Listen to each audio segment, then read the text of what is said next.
કેમ છો મારી પ્યારી નાની નાની ડોક્ટર બહેનો અને મારા ભૂકા કાઢી નાખે એવા સાવજો.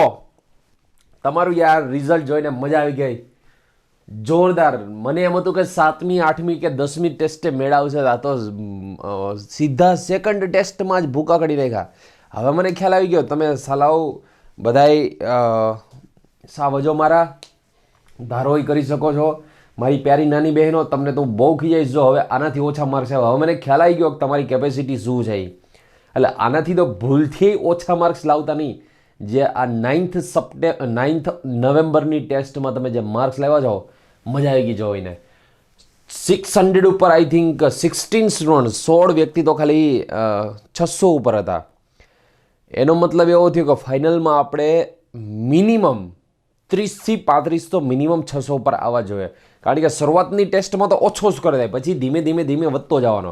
એક ગ્રાફ મેં તમને આપેલો જો તો યાદ હોય તો કદાચ, અને વર્ષોનો એક્સપિરિયન્સ છે મને. દર વર્ષે આ ફિક્સ હોય છે, આમ જ થાય છે. શરૂઆતમાં ધીમે ધીમે ધીમે ધીમે શરૂઆતમાં તો પહેલી ટેસ્ટમાં તો ખબર છે ને સીધી ટાઈટે ફીસ જ હોય. પહેલી ટેસ્ટમાં તો બહુ ઓછા હોય કે પહેલી ટેસ્ટમાં જ કરી જતા હોય. ધીમે ધીમે ધીમે ધીમે વધશે. અહીંયા વચ્ચે એક્ઝેક્ટ પહોંચશો ત્યારે ઘટશે થોડોક, કારણ કે સિલેબસ વધી ગયો હશે. પછી જ્યારે રીડિંગ ટાઈમ પડશે ત્યારે જમ્પ મારશો. મારે અહીં મિનિમમ 600 ઉપર 35 સ્ટુડન્ટ્સ જોઈએ આ વખતે, અત્યારે જેટલા છો એટલામાંથી. મને ખબર પડી ગઈ તમે મહેનત કરો તો કરી તો શકો જ છો બધું, બસ ખાલી રીડિંગની જરૂર છે તમારે. ચલો આજે શું ભણશું? મેટામેરિઝમ. પહેલાં તો આગળમાં જેટલું આપણે સ્ટ્રક્ચરલ આઇસોમર્સ, બંધારણીય સમઘટકોમાં જેટલું ભણ્યા હતા એટલું પહેલાં એક વખત રિવિઝન કરી નાખો. બંધારણીય સમઘટકો સ્ટ્રક્ચરલ આઇસોમેરિઝમમાં સૌથી પહેલાં જોયું તો આપણે ચેઇન આઇસોમેરિઝમ, એમના પછી જોયું તો રિંગ ચેઇન આઇસોમેરિઝમ, રિંગ ચેઇન પછી જોયેલું તો આપણે પોઝિશનલ, એમના પછી જોયું તો ફંક્શનલ ગ્રુપ આઇસોમેરિઝમ. હેડિંગ લગાવી દો હવે મેટામેરિઝમ. મેટામેરિઝમ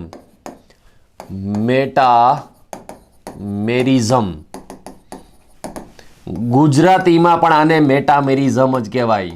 મેટામેરિઝમ. કેમિસ્ટ્રીમાં તો 90% ગુજરાતી ઇંગ્લિશ બંને સરખું જ છે આમ તો. ચલો મેટામેરિઝમ કોને કહેવાય? પહેલાં તો મેટામેરિઝમ આની કન્ડિશન શું હોય? કન્ડિશન પહેલાં તો આની શરત સાંભળી લો. Functional group should be in internal position. Functional group ફરજિયાત ક્રિયાશીલ સમૂહ જે છે, હલો જાગી ગયા પહેલાં તો, ક્રિયાશીલ સમૂહ છે ને, ક્રિયાશીલ સમૂહ ઇન્ટરનલ એટલે અંદર જ હોવો જોઈએ, વચ્ચે હોવો જોઈએ, છેડે ન હાલે. છેડાવાળા એટલે કે કાર્બોક્સિલિક એસિડ છે, આલ્ડીહાઇડ છે, પછી આપણો ભાઈ સાયનાઇડ છે, આ બધાય છેડે હોય બધાય. ઇન્ટરનલ કોણ? તો કે કીટોન છે, એસ્ટર છે, એવા બધા વચ્ચે ઇન્ટરનલ વચ્ચે આવતા હોય ને, તો એના માટે જ મેટામેરિઝમ પહેલાં તો યુઝ થાય છે. ફરી પાછું કન્ડિશન શું આની? કન્ડિશન ફંક્શનલ ગ્રુપ એટલે ક્રિયાશીલ સમૂહ should be in internal position. Should be in internal position. ફરી પાછું ફંક્શનલ ગ્રુપ ક્રિયાશીલ સમૂહ ક્યાં હોવો જોઈએ? ક્રિયાશીલ સમૂહ વચ્ચે જ હોવો જોઈએ. વચ્ચે જ, છેડે ન ચાલે. છેડે હશે તો નહીં ચાલે. બીજી કન્ડિશન, આ પહેલી કન્ડિશન હતી. બીજી કન્ડિશન, જે ફંક્શનલ ગ્રુપ હોય ને, યાદ રાખજો એની બંને સાઈડ, ફંક્શનલ ગ્રુપની બંને સાઈડ કાર્બન ચેઇન હોવી જોઈએ. ફરી પાછું ફંક્શનલ ગ્રુપની બંને સાઈડ એટલે કે ક્રિયાશીલ સમૂહની બંને બાજુ, ક્રિયાશીલ સમૂહની બંને બાજુ, સમૂહની બંને બાજુ કાર્બન શૃંખલા હોવી જોઈએ, કાર્બન ચેઇન હોવી જોઈએ.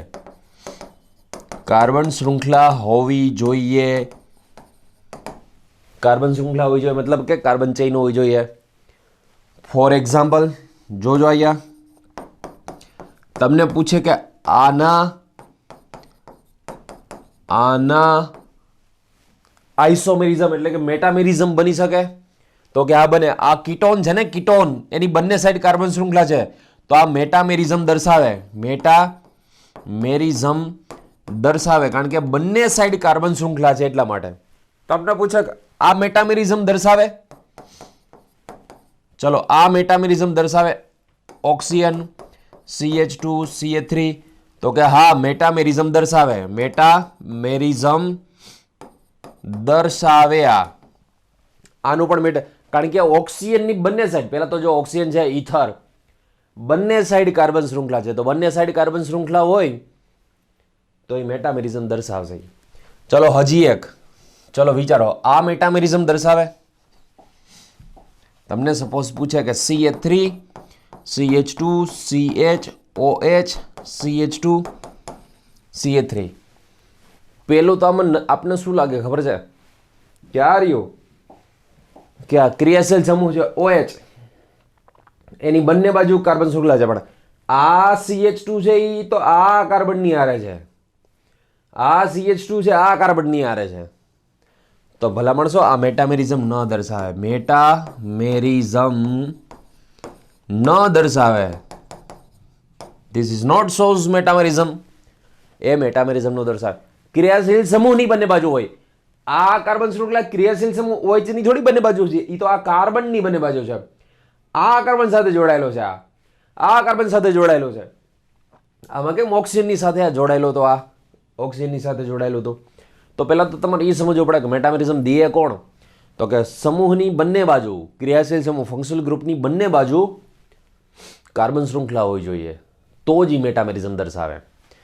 આમાં તો OH ની બે સાઈડ થોડું છે, તો આ કાર્બનની બંને સાઈડ છે, આ કાર્બનની બંને સાઈડ. હવે તો લોંગ ચેન જ કહેવાય.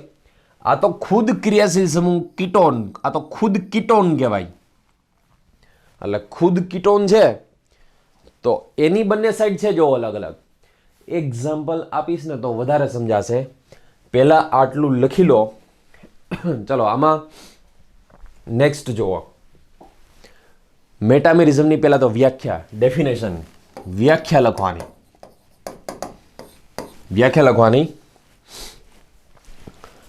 પહેલા તો મેટામેરિઝમ કોણ દર્શાવી તો ખ્યાલ આવી ગયો.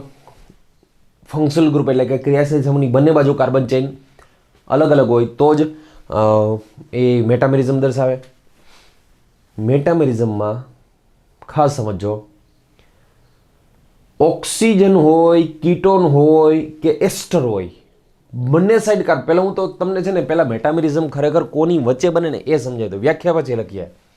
અહીંયા જુઓ, CH3 CH2 CH2 oxygen CH3. ચલો આ ઈથર કહેવાય, ઈથર. આપને ક્વેશ્ચન પૂછે કે આ મેટામેરિઝમ દર્શાવે, તો આ દર્શાવે. કેવી રીતે? ઓક્સિજન બંને સાઈડ કાર્બન શૃંખલા અલગ અલગ છે એટલે મેટામેરિઝમ દર્શાવશે. ચલો next, CH3 CH2O CH2 CH3. ચલો આ બંને મેટામર્સ કહેવાય કે ન કહેવાય? ક્વેશ્ચન, આ બંને મેટામર્સ કહેવાય કે ન કહેવાય? તો મેટામર્સ કોને કહેવાય? તો એના માટેનો રૂલ્સ સાંભળી, એની માટેની વ્યાખ્યા સાંભળી લો. ક્રિયાશીલ સમૂહની બંને બાજુ, ક્રિયાશીલ સમૂહની બંને બાજુ, બંને સંયોજનોમાં કાર્બન શૃંખલા અલગ અલગ હોય.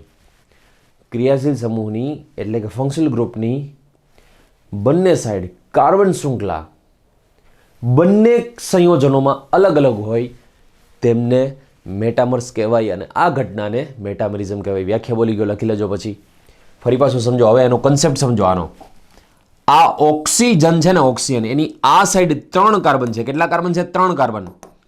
આ સાઈડ 1 કાર્બન. તો કુલ કેટલા કાર્બન છે? આમાં 4 કાર્બન. પહેલા સમજો ખાસ મેટામેરિઝમ. હું એક ક્વેશ્ચન આપીશ પછી સોલ્વ કરી આપજો મને.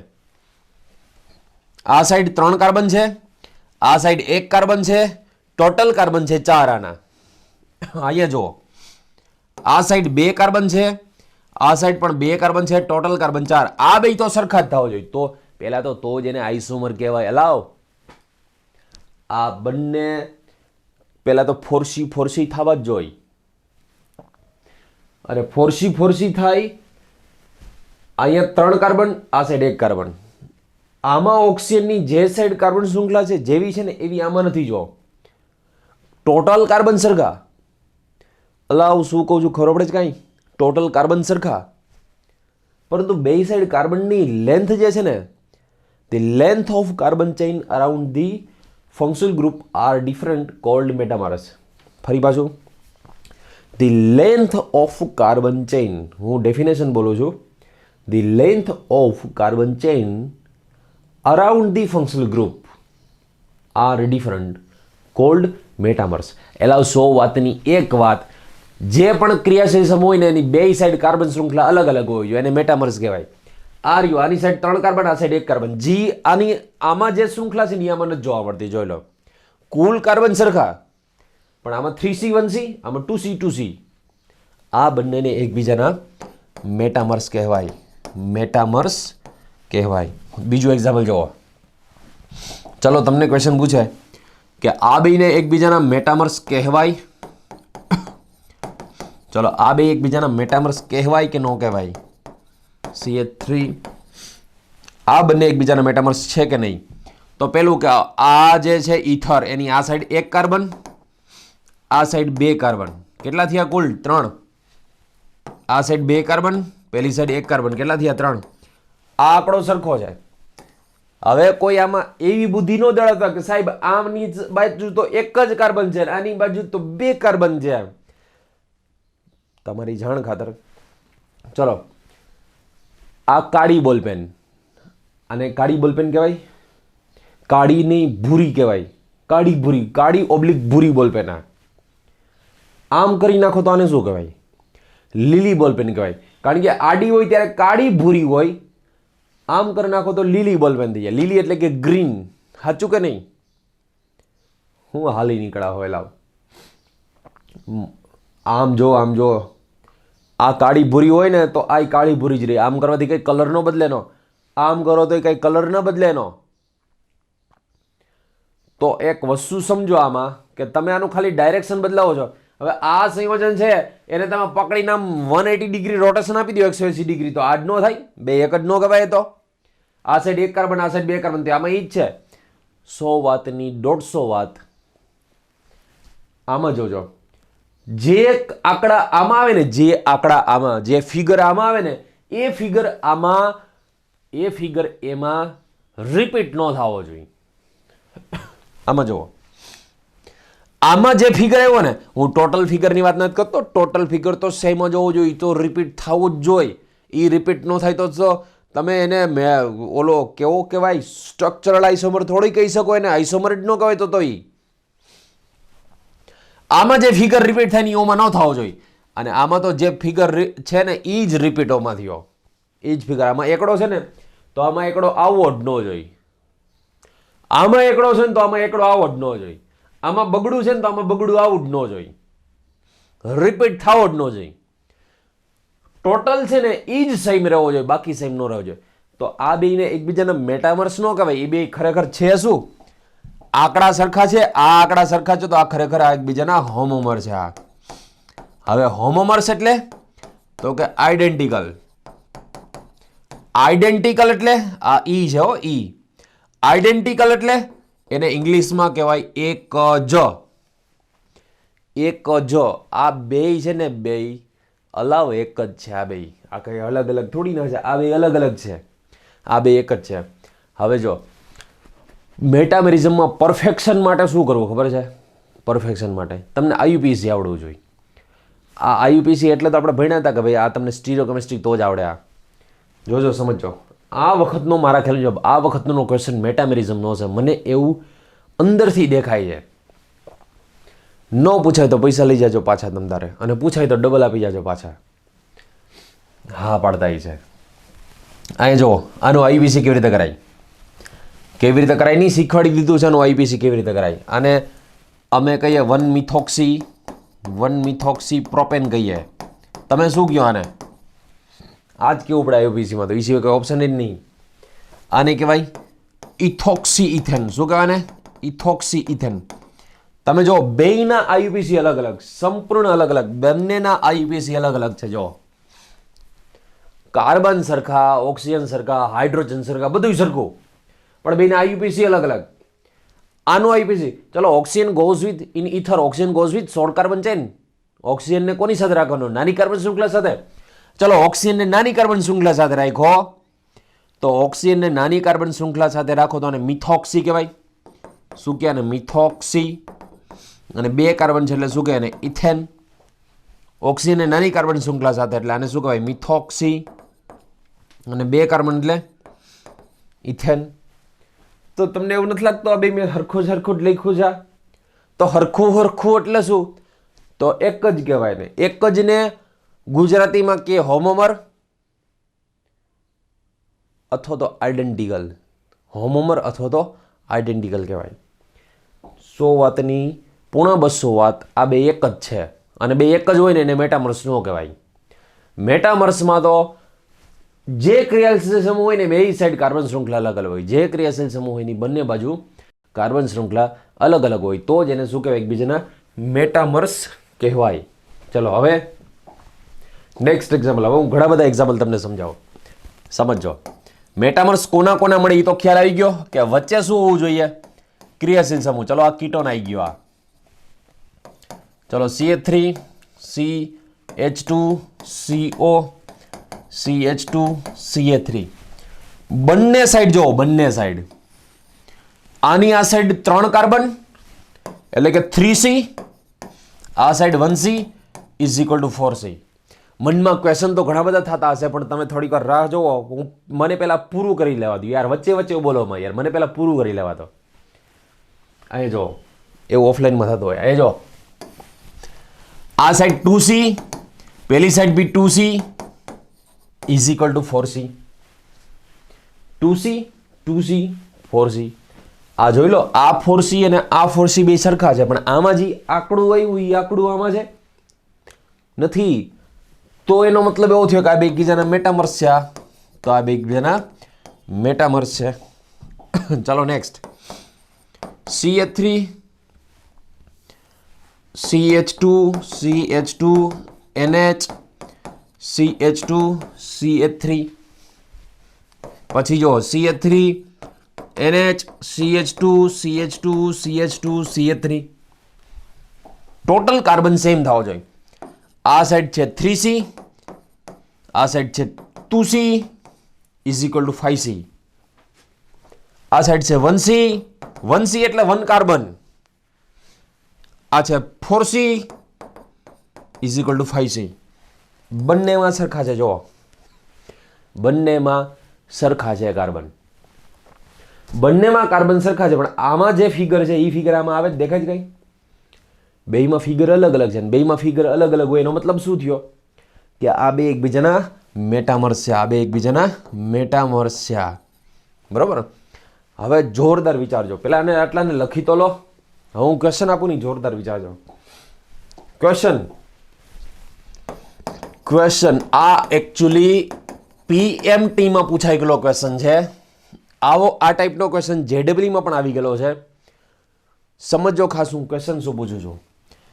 The relationship in between two molecule are અથવા તો નીચેના બંને સંયોજનો વચ્ચેનો કયો સંબંધ સાચો છે? કયો સંબંધ સાચો છે? ચાલો જુઓ. CH3 આ નીચેના બે સંયોજન તમને આપું છું. CH2 CO CH3 અને બીજું સંયોજન, બીજો કમ્પાઉન્ડ CO CH2. આગળ પેજ કે ફેરવાના નહીં, પેજ ફેરવતા નહીં કે એમણે સોલ્વ કરો. ચલો કયો સંબંધ સાચો છે તમારે મને એનો આન્સર આપવાનો છે. આમાંથી આ બંને એકબીજાના ચેઇન આઇસોમર એટલે કે શૃંખલા સમઘટકો છે, યા તો આ બે એકબીજાના પોઝિશનલ એટલે કે સ્થાન સમઘટકો છે. આ પોઝિશનલ આઇસોમર્સ એટલે કે સ્થાન સમઘટકો છે બે. ત્રીજું, તમને ગુજરાતી ન ફાવે તો હારે હારે ઇંગ્લિશ લખતા જાજો. આનું ઇંગ્લિશ લખી નાખજો શૃંખલા સમઘટકો, આનું ઇંગ્લિશ કાઉન્સમાં લખી નાખજો સ્થાન સમઘટકો. ચલો ચેઇન આઇસોમર્સ, પોઝિશનલ આઇસોમર્સ. ત્રીજું આ બેને લખી નાખો functional group isomers. Functional group isomers એટલે કે ક્રિયાશીલ સમૂહ સમઘટકો. અને ડી લખી નાખો મેટામર્સ. ચલો ટીક મારી દો અને ટીક મારી દો. Which one is the correct? Which one is the correct? આ બંને સંયોજનો વચ્ચેનો રિલેશનશિપ સંબંધ શું લાગે છે તમને? શું કહેવું તમારું? તો ફ્રેન્ડ્સ પહેલાં પોઝ કરીને સોલ્વ કરી લો, પછી મને કહેવાનો આન્સર. તો હકીકતમાં આના ઓપ્શન તો હું તમને અહીંયા આપું છું. જોજો આના ઓપ્શન આવા છે, એ એન્ડ બી. આનો ઓપ્શન બીજો છે એ બી એન્ડ સી. ત્રીજો ઓપ્શન આનો એવો છે બી એન્ડ ડી. અને ચોથો ઓપ્શન છે ઓનલી ડી. ચોથો ઓપ્શન ઓનલી ડી. ચલો આ ઓપ્શન થોડી હતા, તો કેપિટલ એબીસીડી, કેપિટલ એબીડીસી થોડા કઈ ઓપ્શન હોય.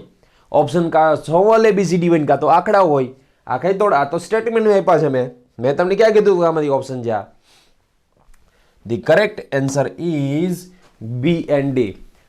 અલાવ આ બે જ્યારે પોઝિશનલ આઇસોમર છે કહેવાય, આપણે શીખી ગયા આગળ, યાદ કરો. અને એવું ન હોય કે આમાં એક જ હોય. ઘણી વાર તમે જોજો, ખાસ નીટના પેપરમાં ચેક કરવું. આમ કેપિટલ એબીસીડી આપી દીધું ને તો કે ખુશીમાં ટીક મારી આવતા નહીં. હાલો પોઝિશનલ દેખાણું સીધું, હાલો ખુશીમાં ટીક મારી દીધું. પછી બહાર નીકળીને ખબર પડશે ઓહો સિલ્લી મિસ્ટેક થઈ. પાછું બીજું પેજ ફેરવશો તો એમ થાય ઓહો પાછી સિલ્લી મિસ્ટેક થઈ. ત્રીજું પેજ ફેરવશો ઓહો ઓહો ઓહો પાછી સિલ્લી મિસ્ટેક થઈ. પછી છેલ્લે ખબર છે ને શું થાય? સિલ્લી સિલ્લી સિલ્લી પ્લસ સિલ્લી પ્લસ સિલ્લી પ્લસ સિલ્લી પ્લસ સિલ્લી. એનો મતલબ એવો પ્રેઝન્સ ઓફ માઇન્ડ. એનો મતલબ એવો પ્રેઝન્સ ઓફ માઇન્ડ. તમને હકીકતમાં એક વસ્તુ વિચારો, સાંભળજો ખાસ વસ્તુ કહું તમને. એમબીબીએસમાં મને કહો ફિઝિક્સમાં ચાક ગતિ છે એ ક્યાં આવવાની છે? 1D 2D ક્યાં આવવાની છે ફિઝિક્સમાં? તમે એમડી એમએસ કરો તો ફિઝિક્સનું 1D 2D ક્યાં આવવાનું છે? ક્યાંય નથી. આ મેટામેરિઝમ ક્યાં કામમાં આવશે? મને ચલો ઓપરેશન કરતી વખતે મેટામેરિઝમ ક્યાં કામમાં આવશે? ક્યાંય કામમાં ન હોય. ખબર છે ને ભાઈ? આ બધી વસ્તુ ઓપરેશન કરવામાં કાંઈ કામ. મેક્સિમમ ભેગું બાયોલોજી અને કેમિસ્ટ્રીના ઘણા બધા પોર્શન આવશે. ઓર્ગેનિક કેમિસ્ટ્રી તમારું ભેગું જ આવશે છેલ્લે સુધી, જ્યાં સુધી ભણશો ત્યાં સુધી. કારણ કે મેડિસિન ભણવા માટે, મેડિસિન માટે ઓર્ગેનિક કેમિસ્ટ્રી આવડવું જરૂરી છે. તો તમને મેડિસિન ફટાફટ યાદ રહેશે. પણ હવે બીજી વસ્તુ કે આ તમને એમબીબીએસ બનાવવા માટે, એમડીએમએસ બનાવવા માટે, એમબીબીએસ માટે આ ફિઝિક્સની બધી સબ્જેક્ટ શું કામ ઘુસાડે છે આ બધા? ખરેખર છે આ એક્ઝામ છે ને માત્ર ને માત્ર તમારી મહેનત અને તમારો આઈક્યુ ચેક કરવા માટેની છે. તમારી મહેનત જો જોરદાર હોય ને તો જ ભગવાન તમને ડોક્ટર બનાવશે. આ ચોખ્ખી વસ્તુ. તમારી મહેનત અથાગ હોય પ્લસ ડ્રોપ આઉટ સ્ટુડન્ટ છે ને, ડ્રોપ આઉટ સ્ટુડન્ટ્સ એ હંમેશા એક ધીરજની મૂર્તિ છે, યાદ રાખજો. અને ભગવાન ભવિષ્યમાં તમે જોજો એટલું આપશે કે એની વાત પૂછોમાં. કારણ કે એનામાં ધીરજ છે. અને જે ધીરજવાળો વ્યક્તિ હોય ને, આ 100% યાદ રાખજો. તમે ડૉક્ટર્સોને મળજો. આપણે ગયા વખતે સ્ટુડન્ટ્સોને તમને ખ્યાલ હોય તો દરેક હોસ્પિટલોની મુલાકાત લેવા માટે મોકલ્યા હતા. બધી જ હોસ્પિટલની મુલાકાત લેવા માટે આપણા જે સ્ટુડન્ટ્સ એને મોકલેલા હતા. મોસ્ટલી એમાંથી શીખવા મળ્યું હતું કે ધીરજ રાખવી. ઓલા લોકો તો પહેલેથી ધીરજવાળા જ હતા, ડ્રોપવાળા જ હતા પહેલેથી. પહેલી વસ્તુ ધીરજ રાખવી. કારણ કે ઓપરેશન કરતી વખતે જેનામાં પેશન્સ હશે ને, પેશન્સ, એનું ઓપરેશન પરફેક્ટ હોય. સ્પીડ જરૂરી છે પણ હારે પેશન્સ જરૂરી. સ્પીડ એટલી બધી સ્પીડ ન વધારી દેવી કે ઓલ બિચારી કાતરો ભૂલાઈ જાય અંદર, એવી સ્પીડ ન વધારવી. પણ પેશન્સ, ધીરજ રાખવી અને એક્યુરેસી. તમને આ બધી એક્ઝામ જે લે છે ને નીટની બધી, એ તમારી પેશન્સ, તમારી મહેનત, તમારી એક્યુરેસી શું છે ને એ બધું સાબિત કરે. અને એ બધું સાબિત તમે કરો તો તમને એમબીબીએસમાં આપે. બાકી એમબીબીએસમાં ક્યાં મેટામેરિઝમની વાત આવશે? એમાં તો કોઈ વસ્તુ આવી હશે જ નહીં. એમાં ક્યાં સોલિડ, ચલો મને કહો ઓપરેશન કરતી વખતે સોલિડ સ્ટેટ ક્યાં આવશે? એફસીસી, બીસીસી, ઈસીસી ની બધું ક્યાં આવશે? મને કહો ઇલેક્ટ્રોકેમિસ્ટ્રી ક્યાં આવવાનું? કોઈ જગ્યાએ નથી આવવાનું. ખબર છે કે આપણે ભાઈ નથી જવાનું ક્યાંય. કેટલી બધી વસ્તુ છે કે તમને ભવિષ્યમાં કંઈ કામ માટે નથી. પણ આ વસ્તુ છે શેના માટે? તમારી ધીરજ ચેક કરવા માટે, તમારો પેશન્સ ચેક કરવા માટે. તમે કેટલા મહેનતું જોઈ છે. હવે જે માણસ મહેનતું જ ન હોય, આળસુ હોય, સવારમાં ઉઠતો ન હોય, 10 વાર ઉઠાડે, હવે એને કંઈ થોડી ના ભગવાન ડૉક્ટર બનાવવાની કોશિશ કરે. ખબર છે કે હવે આને ઉઠાડવાથી ઉઠતો નથી, તો આ જ્યારે ઇમરજન્સી આવશે તો ઇમરજન્સીમાં ઓલો બિચારો પેશન્ટને મારી નાખશે. એના કરતાં આ છે ને, આને ભાઈ જો આને વર્ષ દિવસનો આપણે ચાન્સ આપીએ, વર્ષ દિવસમાં ઉઠતો થઈ જાય ને તો આપણે એને ડૉક્ટર બનાવશું. આ ચોખ્ખી વાત, 100 વાત એની પૂણી 200 વાત. આ જે માણસ ઉઠતો હોય ને, ટાઈમે ઉઠી જાય ને, ટૂંકમાં એકવાર ને વધીને બીજી વાર ઉઠી જાય ને, એને ભગવાન ડૉક્ટર બનાવશે. આ ફિક્સ જ હોય. બાકી એને ખબર છે કે આ MDMS બનીને માની લો કે કોઈ આ ઉઠો જ નહીં તો કેટલાયને હુવડાવી દે. આ નહીં ઉઠે ને તો કેટલાયને હુવડાવી દે. એટલે એ બહુ ધ્યાન રાખશે. ખેર છોડો, અહીંયા આવો.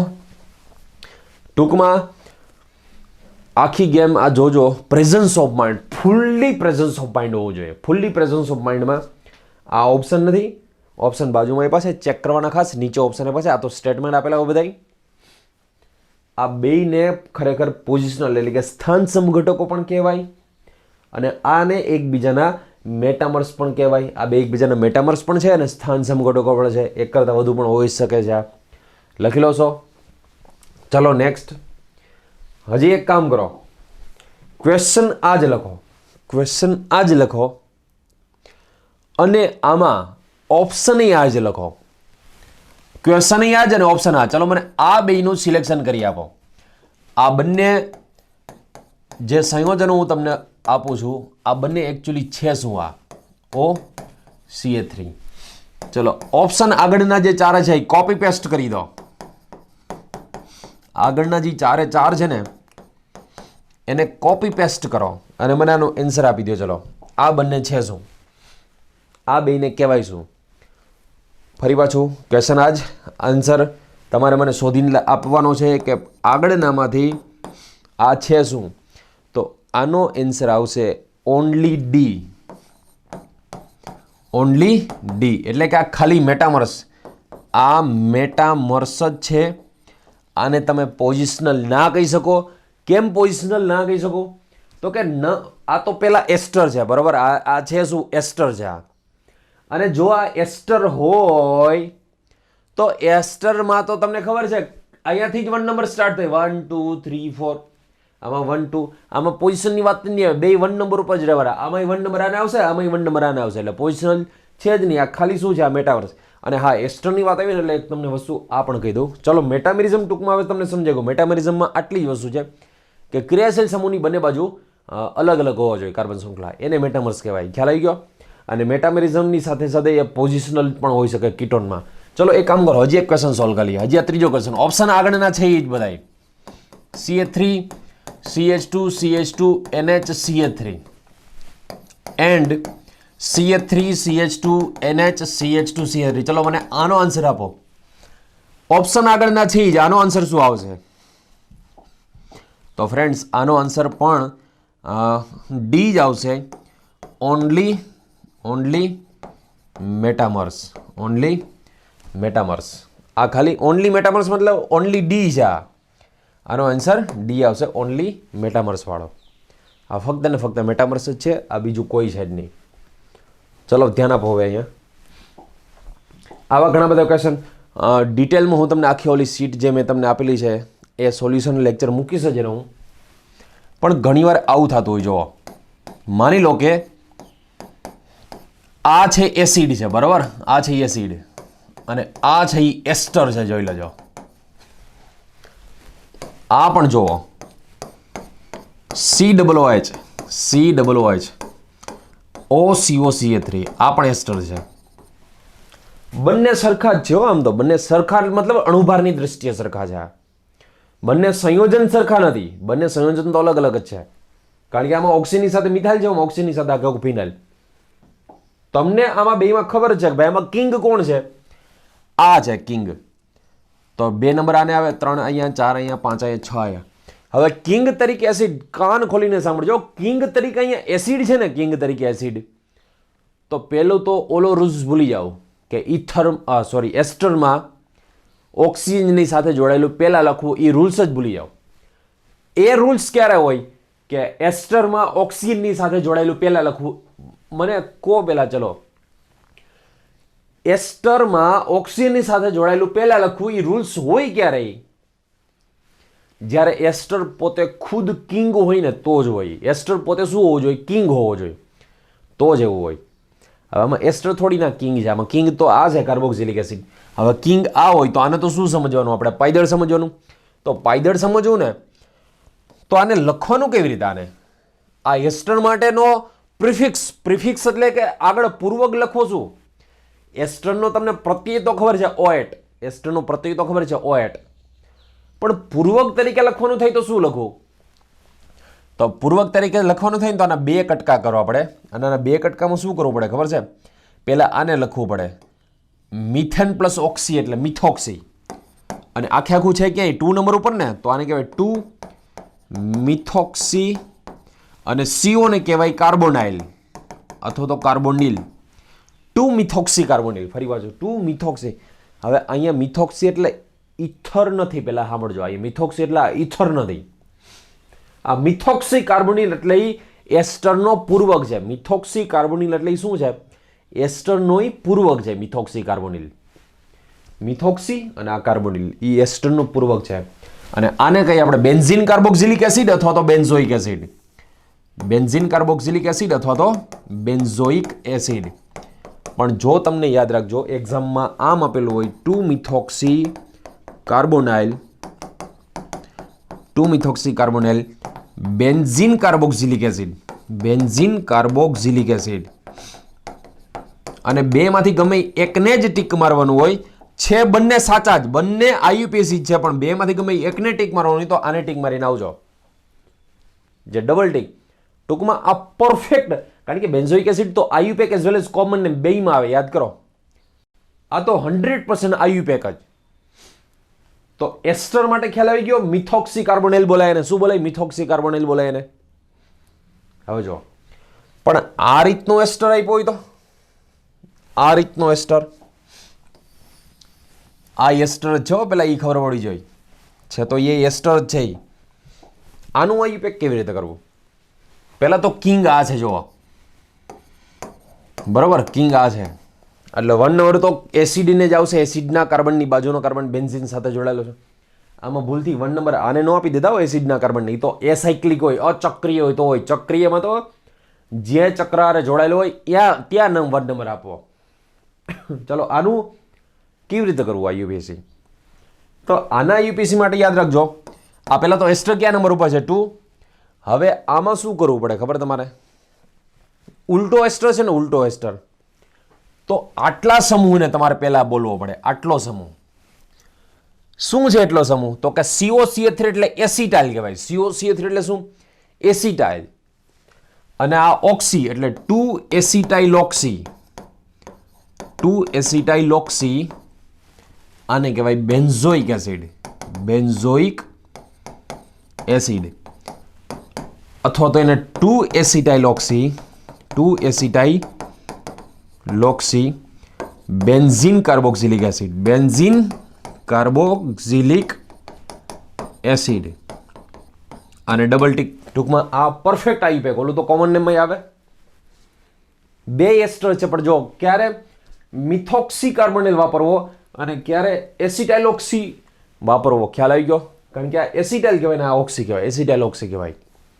તો ક્યારે એસિટાઇલોક્સી વાપરવો અને ક્યારે મિથોક્સી વાપરવો. કારણ કે જો અહીંયા CO કાર્બોનિલ છે ને બેન્ઝીન સાથે, આમાં ઓક્સિજન બેન્ઝીન સાથે, એટલે તમારે બેયના નામકરણ આ રીતે કરવા પડશે. પણ મોસ્ટલી તમારે આ જ રીતનું આવશે.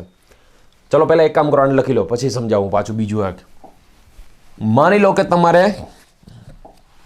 આ રીતનું છે, જો અહીંયા COOH, અહીંયા CH2, CH2, CO, OMe. આ એસિડ છે, જો આ શું છે? એસિડ છે. હવે બેયમાંથી કિંગ તો તમને ખબર છે, કિંગ તો આ જ કહેવાય. તો 1 નંબર અહીંયા, 2 નંબર અહીંયા, 3 નંબર અહીંયા. હવે આને 4 નંબર ના દેવાય, કારણ કે આ તો આખો ક્રિયાશીલ સમૂહ થઈ ગયો. 4 નંબર એને એમ ના આપવો. તો આનું આઈયુપીએસી કરવું હોય તો શું કરાય? તો કે 3. આને કહેવાય મિથોક્સી કાર્બોનાઇલ. શું કહેશો એને? મિથોક્સી કાર્બોનાઇલ અથવા તો કાર્બોનિલ. 3 છે એના માટે પ્રોપેનોઇક એસિડ, પ્રોપેનોઇક એસિડ. એનું આઈયુપીએસી થઈ ગયું. ટૂંકમાં એસ્ટરનો પૂર્વક ખ્યાલ આવ્યો? એસ્ટરનો પૂર્વક શું હોય? 3 મિથોક્સી કાર્બોનાઇલ, એનો એસ્ટરનો પૂર્વક હોય. એ જ રીતે હું આ બધું જ કરાવીશ જ આમ તો, પણ માની લો કે અહીંયા એમાઇડ આપેલો હોય તો ખબર છે આમાં કિંગ કોણ છે? આ જ છે. તો 5 6 એમાઇડ માટે કાર્બામોઇલ 2 કાર્બામોઇલ, એમાઇડ માટે 2 કાર્બામોઇલ બેન્ઝોઇક એસિડ અથવા તો benzene carboxylic acid, benzene carboxylic acid. Benzoic acid પણ લખી શકાય, બેન્ઝોઇક એસિડ પણ લખી શકાય, એ સાચું જ છે, પણ આ પરફેક્ટ સાચું છે. આ ટૂંકમાં એમાઇડ માટે કાર્બામોઇલ પૂર્વક લખવો, એનો પ્રિફિક્સ લખવો હોય તો કાર્બામોઇલ લખાય. ખેર છોડવા, તો બધી આઈપીસીની વાત છે, આ તો હું સોલ્યુશન લેક્ચરમાં તમને આપવાનો જ છું. હવે વાત તો ચલો થઈ ગઈ મેટામર્સ કોને કહેવાય. હવે વાત કરીએ ટોટોમર્સ. ટોટોમર્સ એટલે કે ચલરૂપકવા અથવા તો ટોટોમેરિઝમ, ચલરૂપકતા. ચલરૂપકતા વેરી આઈએમપી, જોરદાર એટલે જોરદાર આઈએમપી. જેટલું આઈએમપી કરવું એટલું કરી નાખો આને. ચલરૂપકતા આપણે જનરલ ઓર્ગેનિક કેમિસ્ટ્રીમાં આગળ એક હાઇપર કોન્જુગેશન સમજશો. આ વખતે નીટમાં પૂછ્યો હતો, યાદ કરો. ડિટેલમાં સમજશો આપણે કોને રેઝોનન્સ કહેવાય, કોને હાઇપર કોન્જુગેશન કહેવાય, કોને ઇન્ડક્ટિવ ઇફેક્ટ કહેવાય, પ્રેરક અસર કહેવાય, બધું સમજશું આપણે. ચલરૂપકતા કોને કહેવાય, એની શરત શું હોય એના માટે સમજો, એની કન્ડિશન. ચલરૂપકતાની કન્ડિશન, પહેલી શરત એની, પહેલી શરત ચલરૂપકતા માટેની પહેલી શરત, આલ્ફા કાર્બનનું સંકરણ, આલ્ફા કાર્બનનું સંકરણ sp3 જ હોવું જોઈએ. હવે આલ્ફા કાર્બન કોને કહેવાય સમજશો હમણાં. પહેલા તો કન્ડિશન, આલ્ફા કાર્બનનું સંકરણ sp3 જ હોવું જોઈએ, sp3. બીજો, આલ્ફા કાર્બન પર ઓછામાં ઓછો એક હાઇડ્રોજન હોવો જોઈએ. ઓછામાં ઓછો એક હાઇડ્રોજન હોવો જોઈએ. આ વાત સમજ में. ફરી પાછું, આલ્ફા કાર્બનનું સંકરણ sp3 જોવું જોઈએ, આલ્ફા કાર્બન પર ઓછામાં ઓછો એક હાઇડ્રોજન હોવો જોઈએ. બરોબર, ચલો સમજો નેક્સ્ટ. હવે આ ખરેખર કેવા શું માગે છે, શેમાં થાય ચલ રૂપકતા થાય, શેમાં શરત શું હોય એની, એના માટે જુઓ. CH3COH સમજો. અહીંયા આ કાર્બોનિલની આલ્ફા પોઝિશન કહેવાય. કાર્બોનિલનો જે કાર્બન છે ને, કાર્બોનિલનો કાર્બન, હલો આપને કહું છું, કાર્બોનિલનો કાર્બન જે હોય ને એની બાજુનો કાર્બન હોય ને એને આલ્ફા કાર્બન કહેવાય. અને આલ્ફા કાર્બનની સાથે જોડાયેલા હાઇડ્રોજન હોય ને એને આલ્ફા હાઇડ્રોજન કહેવાય. આલ્ફા કાર્બનની સાથે જોડાયેલા હાઇડ્રોજનને આલ્ફા હાઇડ્રોજન બોલાય. બરોબર. હવે જુઓ, હવે આમાં ચલરૂપકતા માટેની શરત તો તમને ખ્યાલ આવી ગઈ કે ભાઈ આ છે એ sp3 કાર્બન સંકરણ ધરાવે છે, sp3 સંકરણ છે આનું, અને 3 આલ્ફા હાઇડ્રોજન છે. એક નહીં, આપણે તો એકની જ જરૂર છે. અહીંયા તો કેટલા છે? 3 આલ્ફા હાઇડ્રોજન છે. એટલે ચલરૂપકતા આપશે.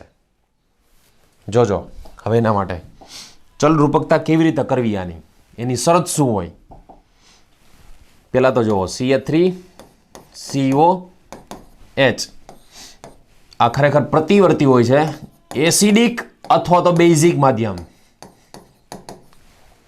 ચલરૂપકતા એસિડિક અથવા તો બેઝિક માધ્યમ કોઈ પણ માધ્યમમાં થાય. એસિડ અથવા તો બેઝિક માધ્યમ જોઈએ. એક્ઝામમાં એવું જરૂર નહીં કે H+ કાઉન્સમાં આપેલો હોય, H ને બદલે H2SO4 લખી નાખ્યું હોય, સાંદ્ર H2SO4, કોન્સન્ટ્રેટ H2SO4, અને OH- ની જગ્યાએ NaOH અથવા તો KOH અથવા તો NaOH એવો કોઈક બેઝ આપી દીધો હોય. બેઝના પ્રકાર લખાવીશ, એસિડના પ્રકાર લખાવીશું પછી.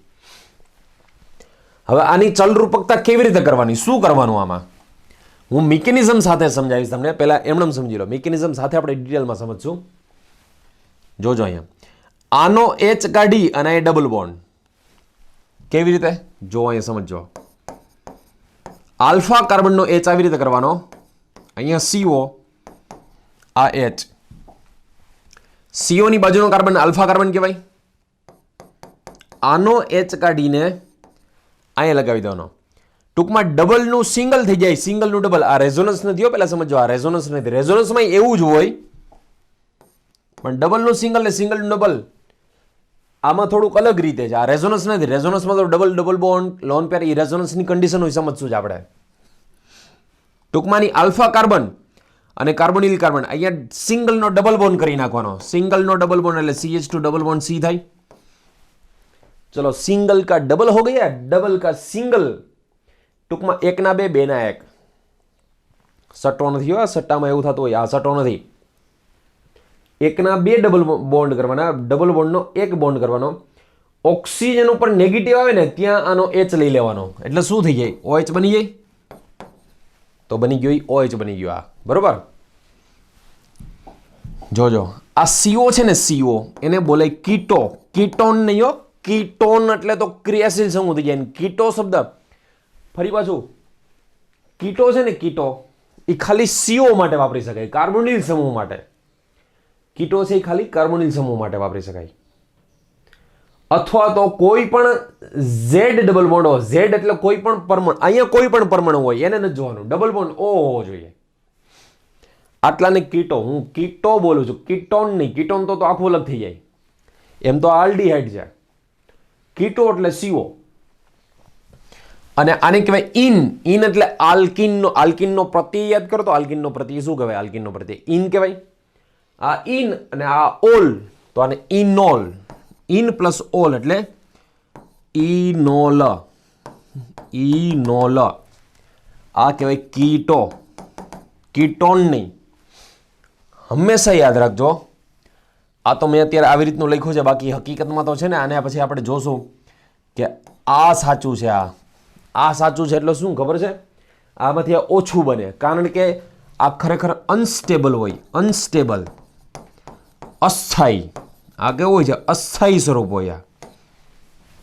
અને આમાંથી આ મેક્સિમમ બનતો હોય. મેક્સિમમ એટલે કે આ સ્ટેબલ છે, સ્થાયી સ્વરૂપ છે. આ સ્ટેબલ એટલે કે સ્થાયી સ્વરૂપ હોય. અને કીટો છે ને હકીકતમાં આ ઇલેક્ટ્રોફાઇલ કહેવાય. આ કેવી રીતે ઇલેક્ટ્રોફાઇલ એ આપણે ઇલેક્ટ્રોફાઇલ ન્યુક્લિયોફાઇલમાં જોશું. આ ઇલેક્ટ્રોફાઇલ છે. આ હકીકતમાં આ ઇલેક્ટ્રોફાઇલ છે. અને ઇનોલ છે ને એ હકીકતમાં ન્યુક્લિયોફાઇલ છે. ન્યુક્લિયોફાઇલ એ આપણે આલ્ડોલ કન્ડેન્સેશન એવું ભણશું ને. આલ્ડોલ કન્ડેન્સેશનમાં આ બધું ચલરૂપકતા આવે ક્યાં કામમાં? આલ્ડોલ કન્ડેન્સેશનમાં કામમાં આવશે. આલ્ડોલ સાંભળ્યું, ક્રોસ આલ્ડોલ, આલ્ડોલ એ બધામાં કામમાં આવશે આ બધું. ચલો હવે આમાં ઘણી વાર શું થશે ખબર છે? આલ્ડોલ ભણવા બેઠા હોય ને ચલરૂપકતા આવડતી ન હોય અને પછી કે આલ્ડોલ અઘરું પડે. અરે અઘરું જ પડે ને. આલ્ડોલ ભણવા માટે પહેલાં ચલરૂપકતા ખબર હોવી જોઈએ, કીટો ઇનોલ સ્વરૂપ ખબર હોવા જોઈએ. ફરી પાછું CO ની આલ્ફા, એનો CH સિગ્મા બોન્ડ તૂટીને અહીંયા આવશે. સિંગલનો ડબલ થશે, ડબલનો સિંગલ. ઓક્સિજન પર નેગેટિવ આવશે, ત્યાં H પ્લસ ટ્રાન્સફર કરીને આપી દેવાનો. અને આ વસ્તુ એસિડિક, કાઉન્સમાં લખ્યું છે મેં, એસિડિક અથવા તો બેઝિક માધ્યમમાં કરી શકો. આ ચલરૂપકતા એસિડિક અથવા તો બેઝિક માધ્યમમાં કરી શકાય. બરાબર. હવે આની હકીકતમાં મિકેનિઝમ શું હોય? આની ક્રિયાવિધિ. મિકેનિઝમ મતલબ ક્રિયાવિધિ. તમારે મિકેનિઝમ એટલી બધી ડિટેલમાં યાદ નથી રાખવાની આવતી, પણ જસ્ટ ફોર નોલેજ થોડીક ક્રિયાવિધિ ખબર હોય ને તો બહુ ઇઝી રહે. હકીકતમાં પહેલાં શું થાય જુઓ, CH3 અહીંયા COH એસિડિક માધ્યમમાં. જો આ હું બધી મિકેનિઝમની વાત નથી કરતો, પણ આ મિકેનિઝમ તમારે ફરજિયાત યાદ રાખવી પડશે, કારણ કે એ તો NCERTમાં આપેલી છે. એટલે NCERTમાં મિકેનિઝમ હોય તો એ તમને પૂછવાના પૂરેપૂરા ચાન્સીસ હોય. ચલો પહેલી વસ્તુ, પહેલાં તો આ ચલરૂપકતાના બધા જ એરો આપણે રિવર્સિબલ કરશું. બરાબર.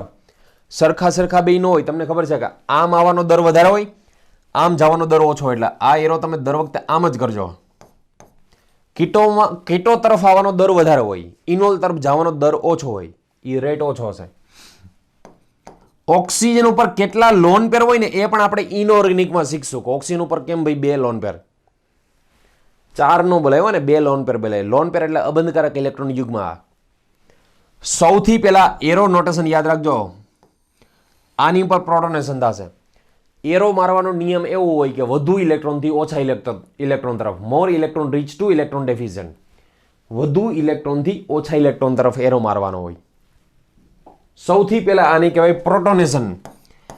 આને થયું કહેવાય પ્રોટોનેશન થયું કહેવાય. શું થયું કહેવાય? પ્રોટોનેશન.